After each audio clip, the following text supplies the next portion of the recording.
Yeah, hi there. These comments are for EO, and I am Michael Buckoff, the founder, owner, and the materials writer for your online TOEFL course, the 7-step system to pass a TOEFL IBT. Let's take a look at your specific situation. You say, I have a major concern when I'm taking free speaking questions. I never feel I am quite able to produce or make a well thought out expression in the 45 seconds. See the practice exercises attached. Yes, I will listen to that. So secondly, I tend to lose all the pronunciation skills I have been practicing. Grammar, syllable division, intonation, consonant and vowel sounds. I feel quite frustrated. What do you suggest? Okay, there's a number of things that you can do here. And many of these things you're already doing. I know you're doing pronunciation practice in the pronunciation section of my course, so I'm not really going to bring that up right now. So you want to keep doing that. Now with speaking, I'll tell you what one of my students did last year, and it seemed to help her quite a bit. And I'll just share I'll share her situation with you. The student was doing TOEFL practice.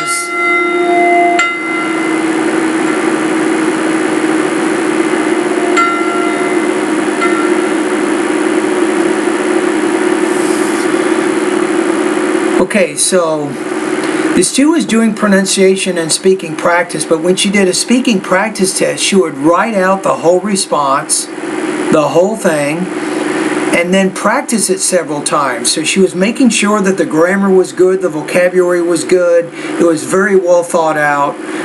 She would practice it several times and then record it for me, and she did this for about 2.5 months.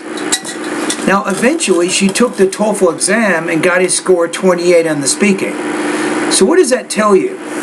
It means that as she was writing out all these speaking practice tests, and as she was writing the vocabulary and the grammar down and the organization and the details and all of that, as she did this day after day after day, it became more and more natural to her.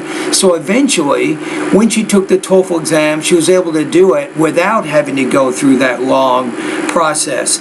In fact, her nickname was Comatop. I'll just use that as a nickname.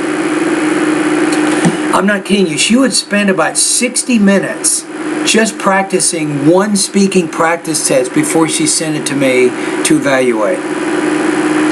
So she's spending about an hour every day on one specific practice test. And then she would send it to me. I'd give her comments. She'd take those comments. She'd do another one, send it to me the next day, day after day after day. Eventually, she got a score 28. So in addition to practicing in the pronunciation area of my course, maybe 3 days a week, you can take a speaking topic, write it all out, then practice it several times, and then record it for me to listen and comment on. Now remember, to make a well thought out response in 45 seconds, you need to focus. That means instead of giving 3 reasons why you agree or disagree with something, maybe you only give 1. And then you provide sufficient detail information to support that one idea, and that helps give you the depth. It makes it very well thought out. So instead of talking about a lot of different things, try to focus your ideas around 1 or 2 main things and kind of go from there. All right? Okay, so let's take a look at these practice exercises that you sent me. So one of them, it looks like it's example number 200, or speaking practice test 200. Contact my friend before going to my friend's house. Okay, so let's take a look at the speaking prompt. So when you do the independent speaking practice, I recommend put the actual question in the email with me so I can see it, and it'll kind of help me. Right now I need to go find what your question is first before I actually listen to your response.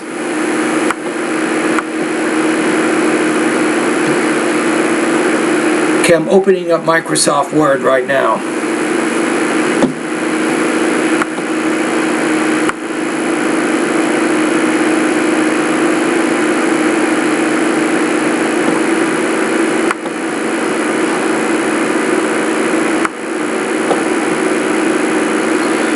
Okay, here we go. Let me see which one it is here. Rather contact my friend before going to my friend's house. Okay, so the question is, some say you should notify your friends before you go over to visit. Others claim it's not acceptable to visit your friends unannounced. Which position do you agree with more and why? That's the question, right? Rather contact my friend before going to my friend's house. I would just say rather than contact my friend before going to his house instead of my friend's house. 2 reasons. First, I would be sure if I would be meeting my friend at home or if my friend is not in the house. Secondly, this is... Now, as you mentioned that one reason, then you want to give an example to illustrate that point. So you want to say, for example, 2 weeks ago, I went over to visit my friend Tom, but I didn't call, and when I got over there, I found out he wasn't there. So I had wasted about 20 minutes of my day going over to see him when he wasn't actually in the house. So had I contacted him first, I would have known that I should not have gone over to his house to visit. So you have to give that example in there. The respectful thing to do. First, it is important that I contact my friend before going to his house so that I can be sure I wouldn't waste my time and money in going to my friend's place and not meeting him. Secondly, it is culturally... See, you still haven't really given an example for that reason. Right, for me to contact him, and it is respectful of his time if I do contact him before going to his house. For these 2 reasons, I prefer to contact my friend. Right. I would say for these 2 reasons, I would definitely notify my friend before I went over to visit him. That's how I would say that at the end there. Okay, so let's take a look at the rubrics here. Let's see what we have. I think overall you had a pretty good delivery. No major problems there. I can understand what you're saying. I'd like to see you make some improvements with your intonation. That would be something that you can work on, definitely. Language use, you had pretty good control of your vocabulary and your grammar. Although you can probably be a little more specific in the kind of vocabulary words that you use. So for topic development, my main suggestion is you have pretty good structure to your ideas, but you need to get more specific with the detail information. You're a little bit repetitive from the beginning of your response to the middle of your response and to the end of your response. You didn't really have any specific personal detail to help illustrate your ideas. So that's something that you can work on. I'm going to put you at about 2.83 out of 4 on this, 22 points out of 30 on this particular practice test. All right? Okay, let's keep going. We got one more here. You sent me, it looks like, independent speaking practice test number 190. I believe compatibility is... Okay, let's go back to this, see which one this is.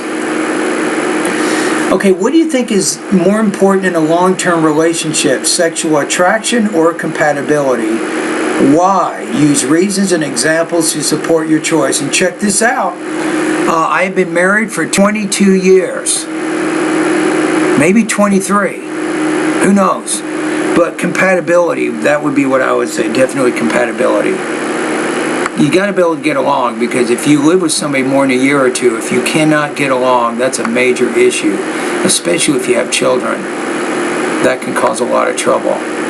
Okay. I believe compatibility is much more important in a long-term relationship than sexual attraction. Okay. For the following reasons. Now, see, you're doing exactly the same introduction every time. What does that tell me? That's telling me you have limitations with your grammar. So you want to try to do something the same way every time in terms of the way that you structure your sentences for the following reasons, that kind of a thing. So go to speaking lesson number 2. I have a good lesson there. The first 5-6 minutes of the video, it'll show you how to create different types of introductions or topic statements using at least 5 different kinds of grammar structures. And that can add some variety, I think, to your introductions for your independent and even your speaking and writing tasks. Compatibility helps with understanding and reduces conflict in a relationship. Okay, it's good, your vocabulary is good and everything there, but a little bit too slowly. You want to speed up your response a little bit, right? So to help you with this, there's a good lesson in the pronunciation area in my course. It's called Thought Groups and Blending. And I think that's pronunciation lessons 41 through 44. Take a look at that lesson to help you. The purpose of going through those lessons is to help you improve your pacing, which I think you can make some improvements in. And that's a topic, that's a delivery suggestion I'm giving you right now. First, understanding is very key in long-term relationship. In order for the relationship to grow, I remember... You want to say a couple of things here. It's key in long-term relationships. If you make it plural, that's fine. Or if it's singular, in a long-term relationship. So you're not exactly sure when you're speaking, when you're using these count nouns. You're not sure whether to make it plural or singular. And if you're making it singular, you're not putting the noun marker, the articles, either a, and, or the, in front of that noun. So if you want more information on that, go to the grammar part of my course. I have 2 lessons. One is called Count and Uncount Nouns. Check out that lesson.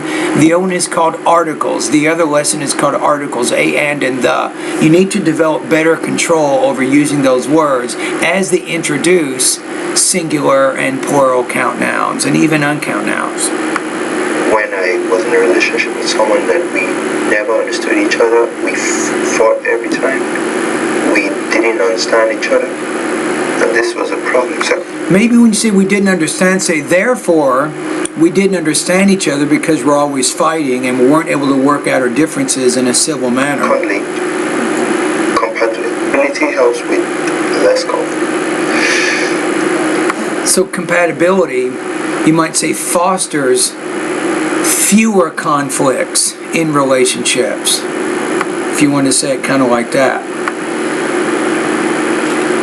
Okay, let's take a look at the rubrics here. So overall, I think you had some minor language use issues in this one. You had some delivery issues, again, with pacing and thought groups and those kinds of things. Topic development, I gave you some suggestions on how you can improve the introduction by reviewing certain lessons. So you might want to watch this video a couple of times and make sure you write down the suggestions I'm giving you, because I believe that these lessons that I recommended during this video will help you to address the speaking issues that you're facing right now.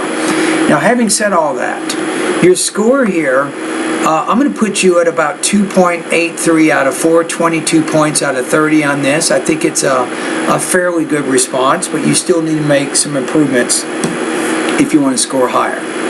Now, everything I've said so far, I have one more suggestion. So, the other thing that helps you with speaking is just having continued exposure to English. That means watching movies, reading newspapers, maybe reading books and magazines, and finding opportunities on a day-to-day basis to communicate with native speakers. If you can do that, your thought process becomes a little bit better, and you're able to think faster and answer questions better, and you perform better on the speaking section of the TOEFL exam, because that's what they want to see. Because remember, if you're in a university class and a professor asks you a question, they're not going to give you a 15-second pause before you respond. No, they want you to answer right away. At least the TOEFL gives you 15 seconds or 20 or even 30 seconds to get your ideas together before you speak. But in a real situation, you don't have that luxury. You need to answer exactly right away after the question is being asked. And that shows that you have very good fluency with English, that you can communicate in a spontaneous, kind of natural manner. All right? And thank you for doing this practice test.